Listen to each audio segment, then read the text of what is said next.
And now the Nigerian Labour Congress officially declared a nationwide strike over the scarcity of cash in the country. The national president of the union, Joe Ajaero, gave the directive during the media briefing in Abuja. He also directed that affiliate unions constituting the NLC should be on standby for picketing exercises across all branches of the Central Bank of Nigeria nationwide. The NLC issued a 7-day ultimatum to the federal government to end the petrol and cash scarcity being experienced in the country.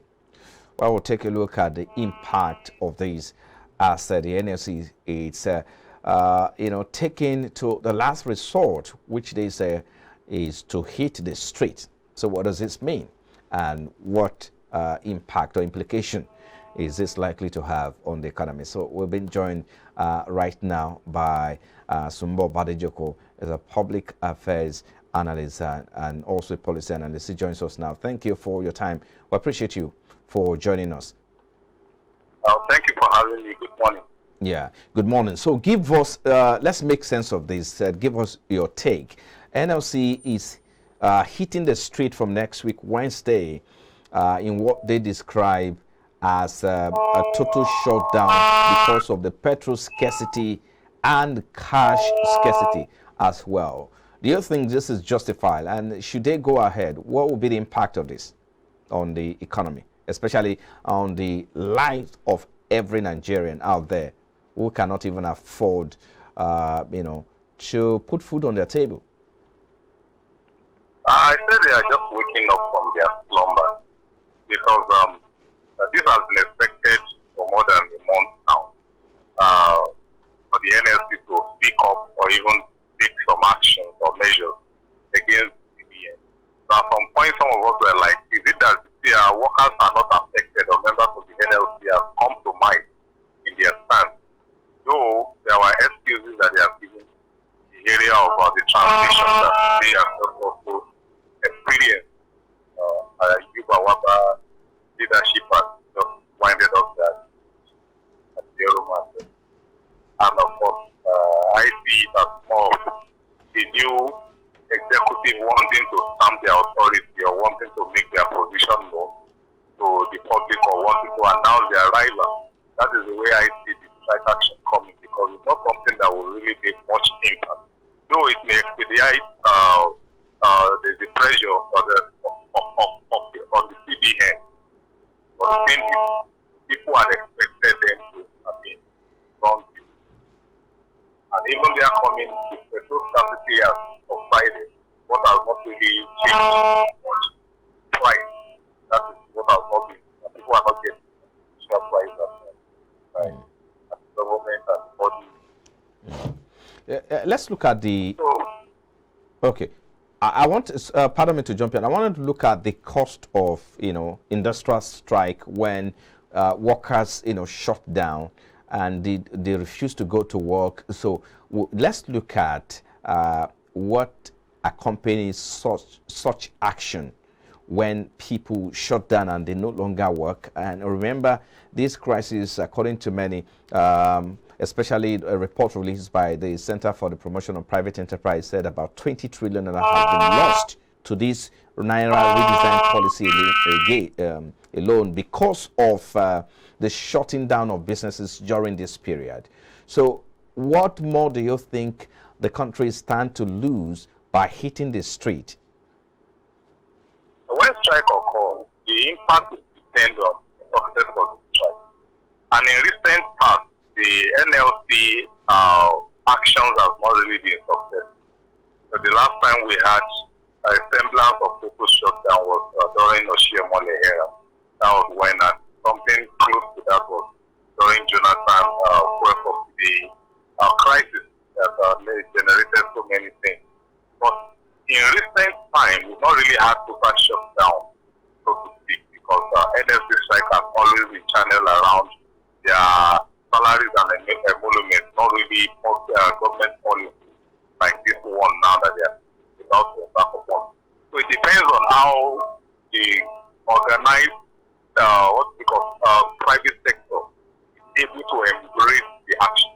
If they do, then we'll have a total shutdown. And if we have a total shutdown, that will have drastic impact on because as you rightly pointed out, the economy is already affected. There are so many sectors that are struggling right now. Some are practically grounded because of the policy. And that's why last time we dabbled in at this stage, that CBN governor will know his achievement by the time the Bureau of Statistics will release the Q1 figure for 2026. But now it has not been released because we are still in the fourth quarter.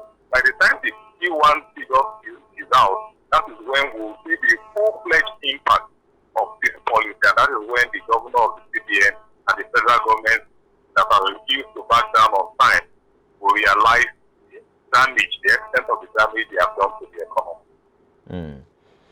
Well, even though the impact of the planned strike is going to be massive should the NLC proceed on their planned industrial action, some people have said, look, it's actually justified because by now, since the CBN came up, all right, to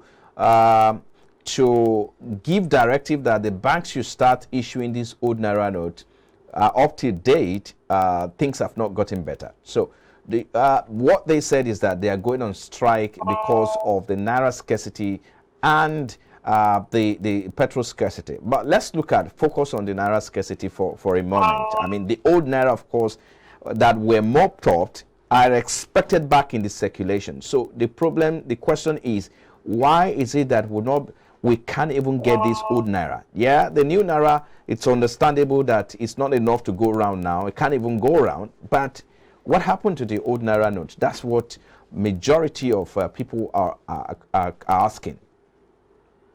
Yeah, the CBN governor had told Nigerians when he was making his last excuse concerning those old notes, when the Supreme Court issued the first order before pronouncing the judgment. He did say that the old naira notes, the 500 and the 1000, had been confiscated. Some of us said that was a lie. Why would you be lying to the public? Then when did you do the confiscation? Are you that efficient in your operations? So I think right now he's trying to stylishly, because he wanted to achieve their own aim. Like we said the last time, that the policy itself is not problematic. Nobody has an issue. It's just the implementation. And why would you bring about a monetary policy and tie politics to the implementation of a monetary policy? It is bound to fail because politicians that you are targeting will react. And of course, it will be a case of two elephants fighting, and the grasses will always be the one to suffer. And in this case, the Nigerian masses appears to be the grass. And that's why you see the hardship out there. So he is now backing down, is ready to release the old notes, wherever they have been hiding them, back to the CBN and to the deposit bank, until we begin to see the bullion funds move around. That is when we believe that, yes, this time around is backing up his statements with actions, because over time he has not really backed up his statement with any reasonable action. And until those notes are back in the backing vote, even when they begin to get there, I mentioned the last time that we will still have that panic situation in there, because the first set of people that will make withdrawals will not be withdrawing because they want to spend the money or to buy something that they will withdraw excesses and keep back in their house, which means whatsoever intention of bringing the money back into the banking force would have been defeated, because people have lost confidence in the banking. Yeah, you talk about the fact that the CBN has not been able to back its own statement with action. Perhaps that's why the NLC is hitting the street. How well do you think the CBN should engage the NLC? Because the union is comprised of different, labor unions from NUC, so different categories, TUC, yes, you have all of them, Trade Union Congress, and a whole quite in a combination of all the unions or workers. And so I believe that this is affecting them particularly directly. They cannot buy, they cannot even transact. Household spending is shrinking as well. So first is the area that affect them directly. That's the workers now, the Nigerian workers. Secondly, how well do you think the CBN, should address these And how successful do you think these perhaps the approach he has to take will yield? The policy has affected everybody, not just workers. I told you that the labor movement seems to be, especially the NLC. The CUC is independent of the NLC, but they have to work together. The CUC has yet to come out categorically as regards the actions of the law. Okay. But yeah, please go ahead. CBN does not really need to engage them like that. What the CBN really needs to do, what everybody is expecting from the city. They have said they are going to be picketing the office. Now, the picket will ensure that they monitor the outflow from the CBN of these old notes back into the deposit bank. By the time they at least in Ibadan branch of the CBN, 100 billion baht moved out to various branches of Commercial Bank. In Abuja branch, in Abuja head office, 150 billion baht moved out. These are what they would want to be seen that actually represent the money and money. And of course, we would also move around the Commercial Bank to see whether what is that the money that the vehicles moving out of the bank CBN are actually filled with cash, not just empty vehicles. So those are things that they would, because they don't really need any engagement, they don't have anything to talk with. They have not come to this because they just want them to roll out the money, and where they will need to round, when it concerns the Commercial Bank, it is their own premises that are being congested. So it is wrong of them now to retrieve the old naira note, and they will have 6 ATMs in their gallery and only load 2. They have to load all the 6 and allow the crowd to access cash as quick as they can and disperse the congested premises. Okay. So if they don't do that too, if you want to refer to the old practice of having like 10 ATM at the gallery and just loading only 2 will be dispensed, that will not help the situation, because if you want the crowd to leave your premises, you have to ensure that every of your machines at the gallery is working optimally, and you load everything and ensure that they are all dispensed. So that is the way to go. But this is a function of CBN relief of the fund as promised. Okay. Well, I think a good place to leave it. The planned strike is still next week, Wednesday. Let's see, they might be able to, the CBN or the government might be able to talk them out of it, and perhaps things perhaps will get better before then. Thank you so much for sharing your...